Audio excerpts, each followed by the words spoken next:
Trinetra Churu update लेकर हाजिर हूँ मैं विनीता शर्मा और आइए अब नजर डालते हैं आज के अपडेट्स पर। महात्मा गांधी द्वारा 1942 में शुरू किए गए अंग्रेजों भारत छोड़ो आंदोलन की वर्षगांठ पर आज आजादी का अमृत महोत्सव कार्यक्रम के अंतर्गत जिला मुख्यालय स्थित सूचना केंद्र में शांति एवं अहिंसा निदेशालय, जिला प्रशासन एवं महात्मा गांधी जीवन दर्शन समिति की ओर से सर्वधर्म प्रार्थना सभा का आयोजन किया गया। इस दौरान इंद्रणी पार्क से कलेक्टर तक तिरंगा यात्रा निकाली गई। यात्रा को राजस्थान महिला आयोग अध्यक्षा रेहाना रियाज, रियाजत खान, सीईओ हरिराम चौहान व एसडीएम सत्यनारायण सुथार ने हरी झंडी दिखाकर रवाना किया। शिक्षा विभाग एवं अहिंसा प्रकोष्ठ के सहयोग से सूचना केंद्र में आयोजित सर्वधर्म प्रार्थना सभा में राजेंद्र मुसाफिर, राजेंद्र चौबे, नीना भारती आदि ने प्रार्थनाएं प्रस्तुत की। रियाज ने कहा कि अंग्रेजों भारत छोड़ो आंदोलन ने प्रत्येक भारतीय के मन में स्वराज भर दिया था और ब्रिटिश हुकूमत को हिलाकर देश की आजादी की बुनियाद पुख्ता की। इससे पूर्व तिरंगा यात्रा में शामिल जनप्रतिनिधि, अधिकारी, नागरिक एवं विद्यार्थी हाथों में तिरंगा लेकर भारत माता की जय जयकार करते हुए कलेक्ट्रेट स्थित गांधी प्रतिमा स्थल पहुंचे, जहां सभी ने गांधी प्रतिमा पर पुष्पांजलि अर्पित की। आज महात्मा गांधी ने एक नारा दिया था, करो या मरो, डू और डाई, 1942 में 8 अगस्त को। आज उसके 80 साल पूरे हो चुके हैं और उन्होंने जो नारा दिया था और वो बहुत प्रासंगिक था। और आज के ज़माने में भी देखा जाए तो इस देश की सुरक्षा के लिए, इस देश की एकता के लिए, अखंडता के लिए उस नारे को फिर जीने की ज़रूरत आ पड़ी है। हम सबको एक साथ मजबूत होकर इस देश को मजबूत करने की ज़रूरत है, एक रखने की ज़रूरत है, भाईचारे को बनाए रखने की ज़रूरत है। महात्मा गांधी जी ने जो नारा दिया था उसको दोबारा जीने की ज़रूरत है और उनकी याद में 80 साल होने की उस याद में आज चूरू के कलेक्ट्रेट में गांधी जी की प्रतिमा पर माल्यार्पण किया, उनको नमन किया। गोवंश में फैल रहे लंपी वायरस के प्रकोप को देखते हुए राज्य सरकार पूरी तरह अलर्ट मोड पर है। इसी के तहत आज राज्य सरकार द्वारा गठित टीम ने तहसील की अनेकों गौशालाओं का निरीक्षण किया। निरीक्षण के दौरान जयपुर के नोडल अधिकारी विक्रम सिंह शेखावत व जिला लेबोरेटरी इंचार्ज सीपी सिंह ने गौशाला में लंपी बीमारी से ग्रसित गौ माताओं का निरीक्षण किया। साथ ही उनके अलग अलग बनाए गए वार्ड का भी निरीक्षण किया। निरीक्षण के दौरान उन्होंने कहा कि वर्तमान में कुछ दवाइयों की कमी है, इसके लिए भामाशाह व सामाजिक संस्थाओं को आगे आना चाहिए। राजलदेसर कस्बे की श्री राजलदेसर गौशाला के निरीक्षण के दौरान उन्होंने गौशाला के कार्यों की प्रशंसा करते हुए रोग से ग्रसित गौ माता के लिए अलग से व्यवस्थाओं से देखकर पूरी गौशाला कमेटी को बधाई दी। इस अवसर पर राजस्थान गो ग्राम सेवा संघ के प्रदेश अध्यक्ष ललित दाधीज, पशु चिकित्सक डॉक्टर हीरालाल सोनी, उप मंत्री विनोद भाटिया आदि उपस्थित थे। विक्रम सिंह शेखावत, नोडल ऑफिसर हूँ चूरू का। अभी वर्तमान में मैं जयपुर में पदस्थापित हूँ और राज्य सरकार द्वारा पर्टिकुलरली इसी जो लंपी स्किन डिजीज है इसकी मॉनिटरिंग के लिए मुझे यहाँ पे चूरू जिले के अंदर भेजा गया है। मैं पिछले 1 तारीख से जिले में अलग अलग स्थानों में भ्रमण कर रहा हूँ। इसमें मैंने काफ़ी सारी गौशालाओं का निरीक्षण भी किया है और व्यक्तिगत जो फार्मर्स है उनके घरों पे जा के भी मैंने इस बारे में अवेयरनेस मान लो, इलाज मान लो या जो भी सलाह देनी थी उसका काम किया है। तो मैं सभी पशुपालक भाइयों से यही निवेदन करना चाहूँगा कि हमारे प्रदेश में और ख़ास तौर से जो पश्चिमी राजस्थान के 8-10 जिले हैं इनके अंदर अभी इस बीमारी का अच्छा प्रकोप है। मतलब काफ़ी अच्छी संख्या में जानवर प्रभावित हैं, लेकिन इसमें किसी बहुत ज़्यादा घबराने की आवश्यकता नहीं है। ये बीमारी फैल जरूर रही है लेकिन इसमें जानवरों की मृत्यु दर काफ़ी कम है, मतलब 5% से भी कम इसकी मृत्यु दर है। इसलिए आप एकदम से घबराए नहीं और जो ही बीमार किसी पशु में लक्षण दिखते हैं आपको बीमारी के, तो उसको जो अपने स्वस्थ जानवर हैं उनसे बिल्कुल अलग कर दें और हो सके तो घर से थोड़ा सा दूर यदि कहीं जगह उपलब्ध है तो वहाँ उसको आप अलग कर दें।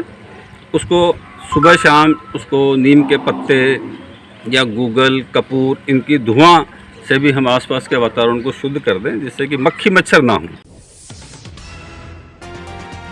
वहीं गोवंश में फैल रहे लंपी वायरस के संक्रमण से बचाव के लिए रतनगढ़ विधायक विनेश महर्षि ने विधानसभा क्षेत्र में गोवंश उपचार हेतु आवश्यक टीके, दवाइयां, स्प्रे छिड़काव व वैक्सीन क्रय करने के लिए विधायक कोष से 5 लाख रुपए की राशि स्वीकृत करने की अनुशंसा की है।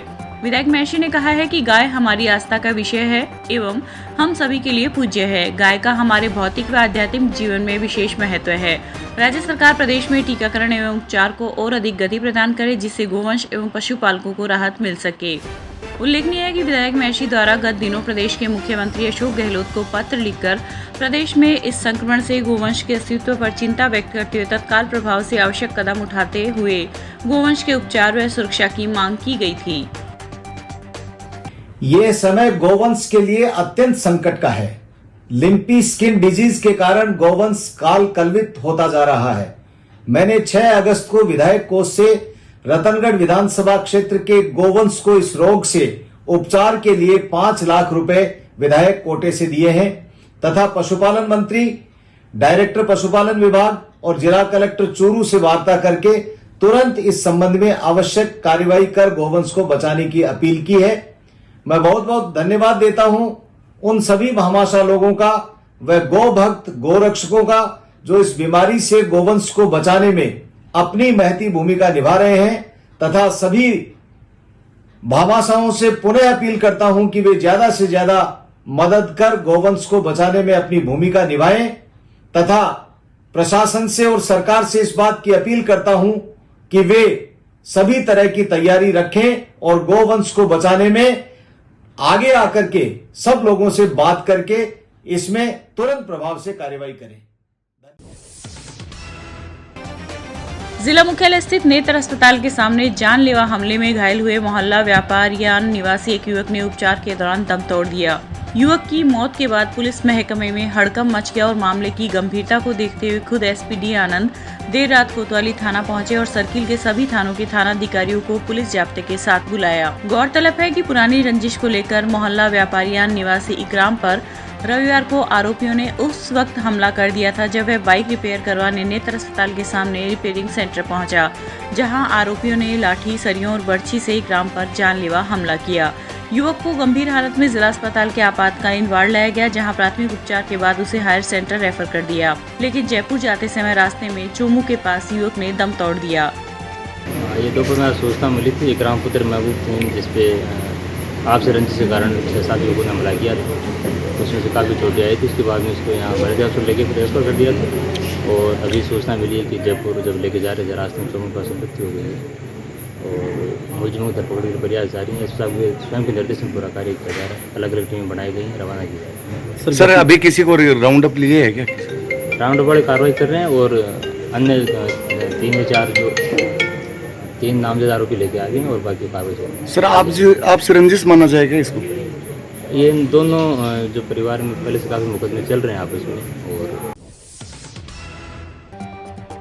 वहीं मामले को लेकर आज दोपहर मेडिकल बोर्ड से शव का पोस्टमार्टम करवाकर परिजनों के सुपुर्द किया। इससे पहले रविवार देर रात तक युवक की मौत के बाद परिजन व समर्थकों ने पुलिस लाइन गेट के सामने विरोध प्रदर्शन कर पुलिस के खिलाफ नारेबाजी की। डीएसपी ओम प्रकाश गोदारा ने बताया कि पुलिस 5 दिन में हत्या के मामले में नामजद आरोपियों को गिरफ्तार करेगी। गोदारा ने बताया कि पुलिस ने मामले में 6 नामजद आरोपियों को राउंड अप किया है।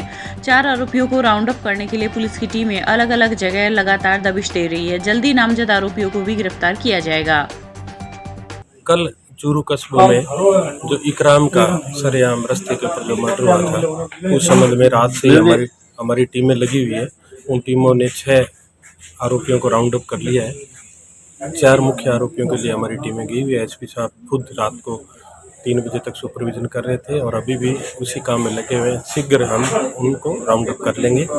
अभी जो परिजनों के साथ पोस्टमार्टम में सहमति बनी है, उसमें हमने आश्वासन दिया कि 5 दिन में इस मुकदमे के सभी मुलजिमों को हम राउंड अप कर लेंगे और कुछ मुकदमे इनके आपस में पहले दर्ज हो रखे हैं वो सभी एक आईओ को देने पर सहमति बनी है और पोस्टमार्टम की कार्रवाई सहमति के बाद में चालू होगी। राजलदेसर कस्बे के प्रसिद्ध सुंदरकांड वाचक मनोज मारू द्वारा पूरे श्रावण मास में गौ माता की रक्षा के लिए भगवान शंकर का महारुद्राभिषेक आयोजन लगातार जारी है। इसी के तहत आज श्रावण मास के अंतिम सोमवार को पूर्व विधायक मंत्री राजकुमार रेणुआ ने भी लगातार 4 घंटे तक भगवान शंकर की पूजा अर्चना की।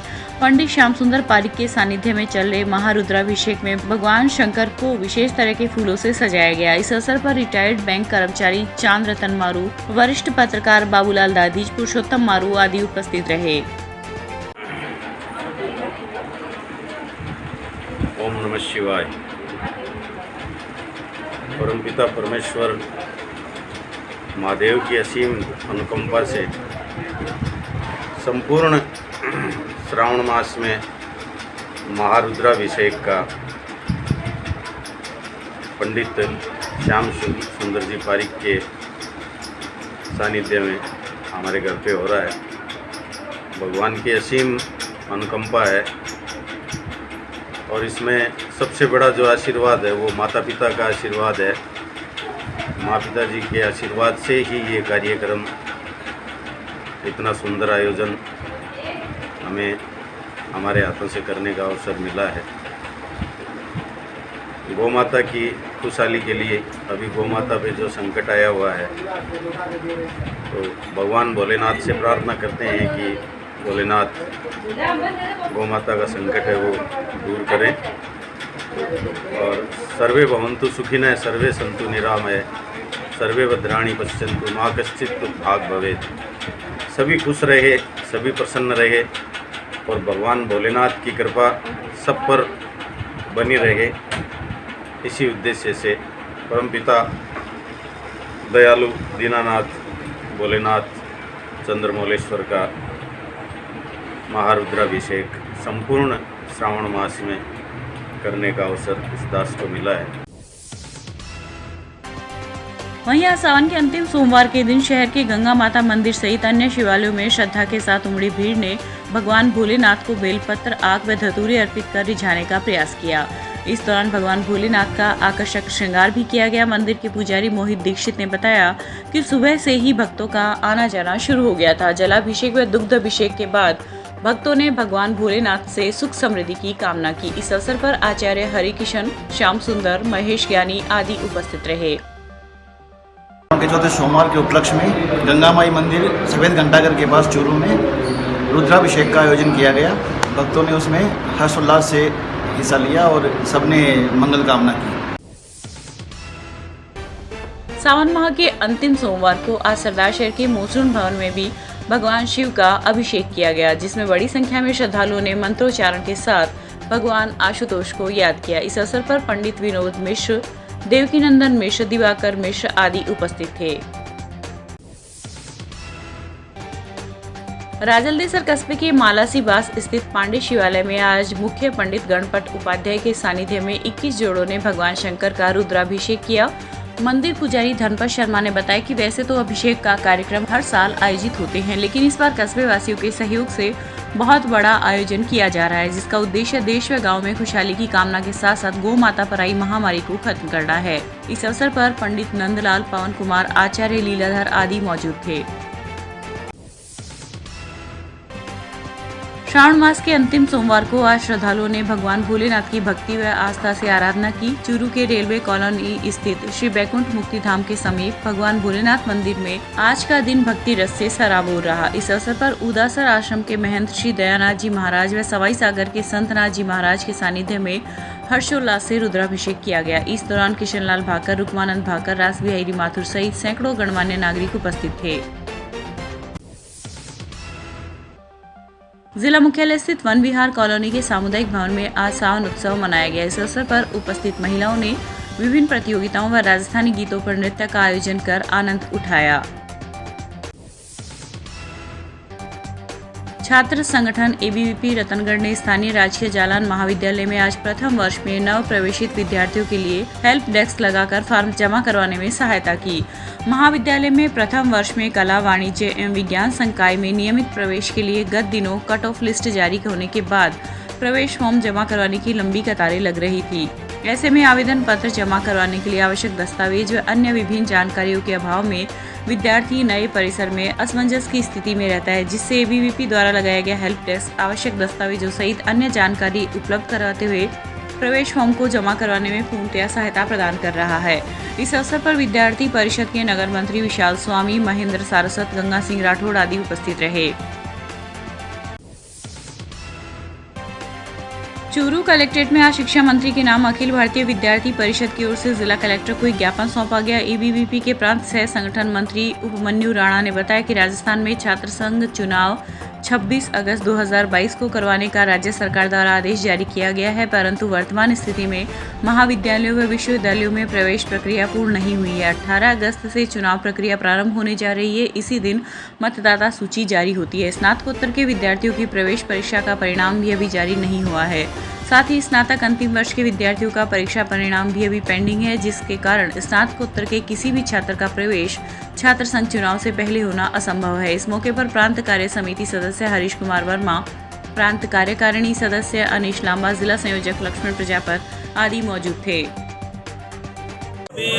राजस्थान के अंदर राज्य सरकार द्वारा जो 26 तारीख को छात्र संघ चुनाव की घोषणा की गई है, उस छात्र संघ चुनाव से पूर्व हम लगभग काफ़ी समय हर साल देखते हैं कि छात्र संघ चुनाव से पहले प्रवेश प्रक्रिया पूरी हो जाती है, लेकिन इस बार विद्यार्थी परिषद के बढ़ते प्रभाव, विद्यार्थी परिषद की ताकत को देखते हुए गहलोत सरकार ने छात्र संघ चुनाव में प्रवेश प्रक्रिया पूर्ण होने से पूर्व ही उन्होंने इस तिथि की घोषणा कर दी है, जिससे अनेक विद्यार्थी मतदान से वंचित रह जाएंगे। इसलिए अखिल भारतीय विद्यार्थी परिषद आज पूरे राजस्थान भर के अंदर इस संपूर्ण प्रवेश प्रक्रिया को लेकर और 100% छात्रों का मतदान हो, क्योंकि हम सब जानते हैं कि छात्र संघ चुनाव ये लोकतंत्र की पहली सीढ़ी है, लेकिन गहलोत सरकार विद्यार्थी परिषद के भय से इस लोकतंत्र की पहली सीढ़ी को सत्ता के दम पर, शासन के दम पर इसको हड़पना चाहती है और अपना कब्जा करना चाहती है। इसलिए विद्यार्थी परिषद की ये मांग है कि छात्र संघ चुनाव 26 तारीख से पहले राजस्थान के सभी विश्वविद्यालय और महाविद्यालय में प्रवेश प्रक्रिया पूर्ण हो और राज्य सरकार ये सुनिश्चित करे कि सभी छात्रों का 100% मतदान हो। इसके लेकर विद्यार्थी परिषद आज पूरे राजस्थान भर के अंदर जिला केंद्रों पर प्रदर्शन कर रही है। जिला वन अधिकारी सरिता दहिया के आदेशों के पालनार्थ सुजानगढ़ विद्युत विभाग के एईएन राजेंद्र प्रजापत, साहित्यकार डॉक्टर घनश्याम कच्छावा, क्षेत्रीय वन अधिकारी लोकेश यादव व वनपाल वीरेंद्र सिंह द्वारा सुजानगढ़ के राजकीय उच्च माध्यमिक विद्यालय जाजोदिया, उच्च माध्यमिक विद्यालय गांधी बालिका, मोदी पब्लिक स्कूल, बाल भारती इंटरनेशनल स्कूल सहित कई विद्यालय में 7000 औषधीय पौधे विद्यार्थियों को वितरित किए गए। हिंदी साहित्य संसद चूरू के बैनर तले रामावतार साथी सम्मान समारोह एवं काव्य गोष्ठी का आयोजन रविवार की शाम नगर श्री के सभागार में हुआ। कार्यक्रम के पहले चरण में हिंदी के व्याख्याता एवं साहित्यकार उमेद गोठवाल का प्रतीक चिन्ह एवं प्रशस्ति पत्र व शॉल उड़ाकर और श्रीफल भेंट कर सम्मान किया गया। कार्यक्रम की अध्यक्षता कर रहे लक्ष्मी नारायण आर्य, विशिष्ट अतिथि इद्रीस खत्री राज और हिंदी साहित्य संसद चूरू के पदाधिकारियों ने उमेद गोठवाल का अभिनंदन किया। दूसरे चरण में हुई काव्य गोष्ठी के प्रारंभ में इंदिरा सिंह ने सरस्वती वंदना प्रस्तुत की। गोष्ठी में मंगल भारती, इंदिरा सिंह, बाबू खान नूर आदि ने एक से एक बेहतरीन रचनाएं प्रस्तुत कर खूब समा बांधा। जिला कलेक्टर सिद्धार्थ सिहाग ने कहा है कि स्वाधीनता दिवस से जुड़े आयोजन इस तरह से हो कि प्रत्येक जन में देशभक्ति का भाव प्रबल हो और समूचा वातावरण देशभक्ति के भावों से सराबोर दिखाई दे। जिला कलेक्टर आज कलेक्टर सभागार में स्वाधीनता दिवस की तैयारियों को लेकर आयोजित बैठक को संबोधित कर रहे थे। इस दौरान उन्होंने 12 अगस्त को जिले भर में होने वाले देशभक्ति गीतों के कार्यक्रम, 13 से 15 अगस्त तक चलने वाले हर घर तिरंगा अभियान तथा स्वाधीनता दिवस की पूर्व संध्या पर होने वाले कार्यक्रम को लेकर भी निर्देश दिए और कहा कि प्रत्येक व्यक्ति को स्वाधीनता दिवस समारोह में उत्साह और ऊर्जा के साथ अपनी भागीदारी सुनिश्चित करनी चाहिए। इस दौरान सीईओ हरिराम चौहान, एसडीएम सत्यनारायण सुथार, तहसीलदार धीरज झाझड़िया आदि मौजूद थे। लायंस क्लब रतनगढ़ वेस्ट ने आज़ादी का अमृत महोत्सव में सहभागिता हेतु स्थानीय गोपाल वाटिका में आज कार्यक्रम का आयोजन किया। इस दौरान उपस्थित सभी सदस्यों ने स्वाधीनता दिवस के अवसर पर अपने घरों पर राष्ट्रध्वज तिरंगा फहराने की शपथ ली। गोपाल वाटिका में आयोजित बैठक में सभी ज्ञात और अज्ञात शहीदों को श्रद्धांजलि अर्पित करते हुए 2 मिनट का मौन रखा गया और स्वाधीनता सेनानियों के बलिदानों को याद किया गया। इस अवसर पर देशभक्ति के गीत भी प्रस्तुत किए गए। सभी सदस्यों को क्लब की ओर से राष्ट्रध्वज तिरंगा वितरित किया गया और स्वाधीनता दिवस पर घरों पर फहराने की शपथ दिलाई गई। बैठक में क्लब के अध्यक्ष जय कुमार शर्मा, विष्णु दत्त पुजारी, पवन कुमार तोशावड़ आदि उपस्थित रहे।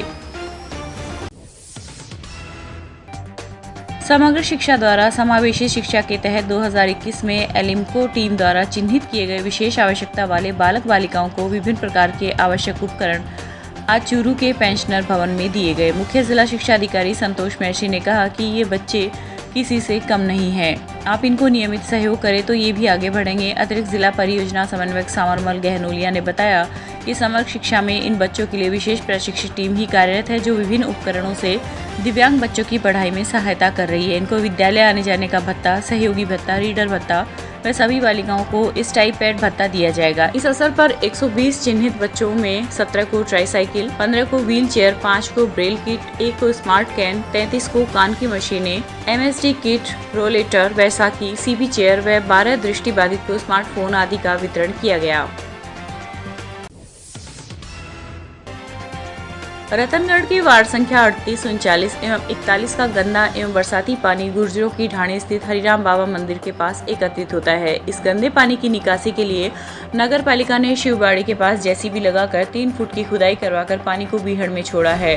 पिछले 1 महीने से उक्त समस्या बनी हुई थी, जिसके कारण पानी की निकासी नहीं हो रही थी तथा आम जन काफी परेशान थे। जब उक्त समस्या लोगों ने पालिका अध्यक्ष अर्चना सारस्वत एवं कांग्रेस नेता हेमंत सारस्वत को बताई तो उन्होंने अस्थायी तौर पर लोगों को राहत प्रदान की तथा नगर पालिका इसकी प्लानिंग कर आगामी दिनों में स्थायी रूप से समस्या का समाधान करेगी। मोहल्ले के लोगों ने बताया कि हरिराम बाबा मंदिर के पास रहने वाले कुछ परिवारों के निजी स्वार्थ के चलते बरसाती एवं गंदा पानी उक्त स्थान पर एकत्रित हो जाता है तथा जिसका खामियाजा इस मार्ग से गुजरने वाले हजारों लोगों को उठाना पड़ता है। पिछले बारिश के बाद में यहाँ पे जो पानी इकट्ठा हो रहा था वो पानी वापस पाइप से बैक मार के मोहल्ले में जा रहा था।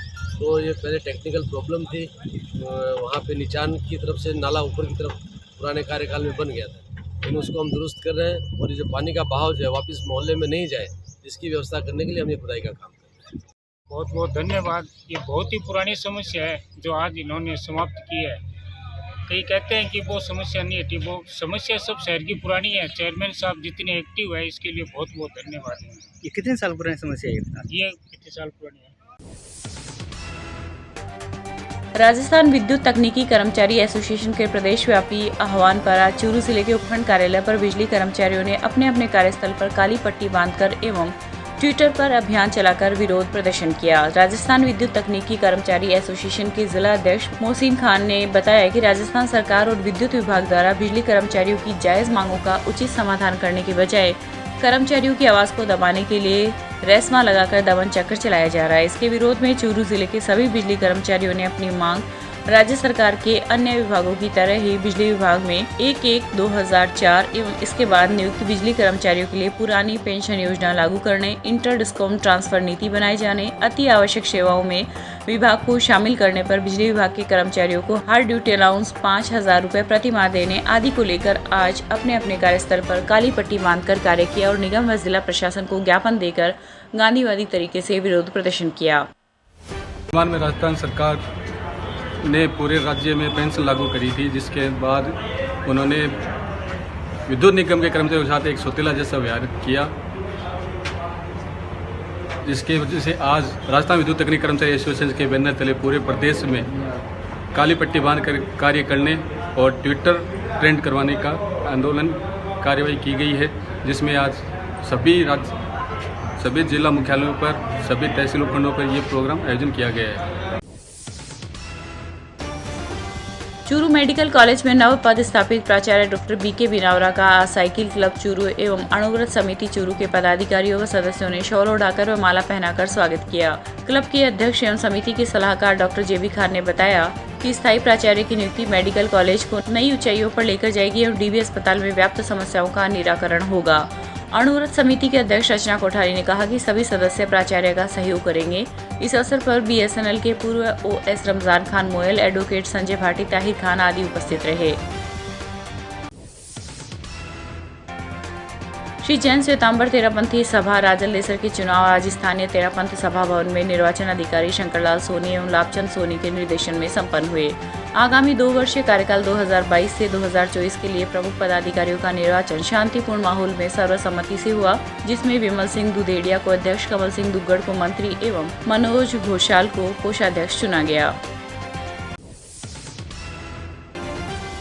जेवलिन डे के उपलक्ष्य में आज जिला एथलेटिक्स संघ द्वारा सादुलपुर की गोदारा डिफेंस एकेडमी में आयोजित जूनियर प्रतियोगिता में लगभग 500 खिलाड़ियों ने अपार उत्साह से भाग लिया।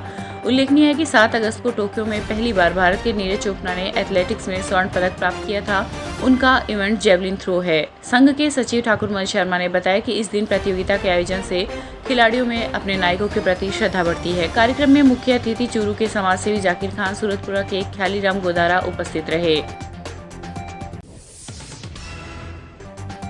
चूरू के वार्ड नंबर 38 अगुड़ा मोहल्ला स्थित नव प्रेरणा पब्लिक शिक्षण संस्थान में आज राखी बनाओ प्रतियोगिता का आयोजन अध्यापिका सोनिया प्रजापत के नेतृत्व में किया गया। संस्था प्रधान तथा वार्ड पार्षद भागीरथ सैनी ने बताया कि विद्यालय में रक्षाबंधन उत्सव को देखते हुए प्रतियोगिता का आयोजन किया गया। प्रतियोगिता में प्रथम स्थान तनुश्री, द्वितीय स्थान गौरव चावरिया व तृतीय स्थान देव हटवाल ने प्राप्त किया। रतनगढ़ क्षेत्र में इन दिनों चोरी की वारदातें थमने का नाम ही नहीं ले रही हैं, जहां शनिवार को दिन दहाड़े निजी स्कूल की प्रधानाचार्य के घर के ताले तोड़कर चोरों ने वारदात को अंजाम दिया। वहीं रविवार की रात किसी समय शीतला मंदिर के पास चोरों ने बंद मकान के ताले तोड़कर स्कूटी सहित अन्य सामान की चोरी कर ली। हालांकि चोरी हुए सामान का अभी तक पता नहीं लग पाया है। घटना के बाद मौके पर लोगों की भीड़ लग गई। प्राप्त जानकारी के अनुसार शीतला मंदिर के सामने रहने वाले 50 वर्षीय राजकुमार चौधरी अपनी पत्नी व बच्चों के साथ अपने ससुराल सरदारशहर गए हुए थे। चौधरी दंपति रविवार की सुबह सरदारशहर गए थे तथा उसी रात पीछे से चोरों ने मकान के ताले तोड़कर वारदात को अंजाम दिया तथा सामान को बिखेर दिया। हमारी चोरी हुई, हम सुबह गए थे, सरदारशहर गए थे, 12 बजे तक पहुँचे थे वहाँ पे। फिर हम रात को वापस आने की बात थी, लेकिन वहाँ पे बारिश आ गई थी तो हम लगा नहीं पाए थे। हम सुबह आए, सुबह में पता चला कि हमारे घर के ताले टूट गए हैं, इसलिए। लेकिन मेन गेट का ताला तो खुला हुआ नहीं था, अंदर का ताला खुला हुआ था। फिर मैं अंदर एक गेट और उसका भी ताला टूटा हुआ था, दुकान का भी ताला टूटा हुआ था और अंदर सीढ़ियों का ताला भी टूटा हुआ था। फिर हम लोग अंदर आए तो अंदर रूम खुले हुए थे, सारा सामान बिखरा हुआ था और उसके अंदर सोना चांदी और सारे पेपर्स वगैरह थे। केस था वो सारा निकल गया। केस कितना था? केस अलग अलग जगह पर रखा हुआ था, ये अलमारी के अंदर ही। एक में तो 90,000 थे और 50,000 थे अलग, और खुले केस भी थे, काफ़ी थे पैसे, खुले पैसे भी थे, लगभग 1.5 लाख के आसपास। हाँ, लगभग 1.5 लाख के आसपास थे। दुकान के थे 38 रुपये, वो भी निकल गए गले से। और सोने चांदी में क्या हुआ? सोना चांदी टिफिन में रखे हुए थे, वो सारी घड़ी भी थी और चांदी में चांदी का बाटका था, प्लेट थी, चोपड़ा था और बहुत सारे सिक्के थे। किलो, 1.5 किलो, 2 किलो चांदी होगी। और प्याले थे, 10-15 तो प्याले थे चांदी के, गिलास था चांदी का, और हाँ पायल थी।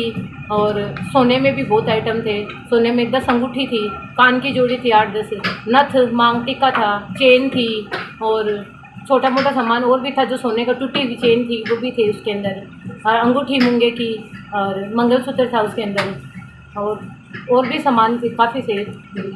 कोई व्हीकल वगैरह भी लेके गया? व्हीकल्स, हाँ, स्कूटी लेके गए। स्कूटी बाहर खड़ी थी, स्कूटी की चाबी नीचे मिली है धोरे के नीचे, और स्कूटी अंदर से गायब हो गई गेट खोल के, और सारा सामान बिखरा हुआ है, सब कुछ। पेपर्स भी ले गए, मकान के पेपर्स है, बच्चों के ATM कार्ड है, सब कुछ ले गई, कुछ भी नहीं छोड़ा, सारे बिखरे हुए हैं।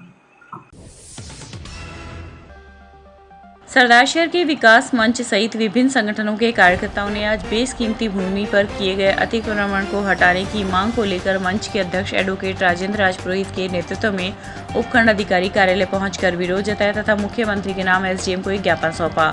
ज्ञापन में उल्लेख किया गया कि हनुमानगढ़ रोड पर बेशकीमती भूमि, जिसमें 12,500 वर्ग गज भूमि राजेंद्र विद्यालय के ट्रस्ट के नाम से खातेदारी शुदा, 12,500 वर्ग गज भूमि शांति निकेतन ट्रस्ट की खातेदारी शुदा भूमि है, जिस पर कुछ भूमाफियाओं द्वारा जिले के प्रभावी राजनेताओं की सह पर तारबंदी कर दी गई है, जिससे सरदारशहर के संगठन में भारी आक्रोश व्याप्त है। इस संबंध में उच्च अधिकारियों को ज्ञापन दिया गया, फिर भी प्रशासन ने कोई कार्रवाई नहीं की, जिसके कारण विभिन्न संगठनों के पदाधिकारियों में भारी रोष व्याप्त है। इस मौके पर मुमताज अली टाइगर, प्रकाश भाकर, संजय मीणा आदि उपस्थित थे।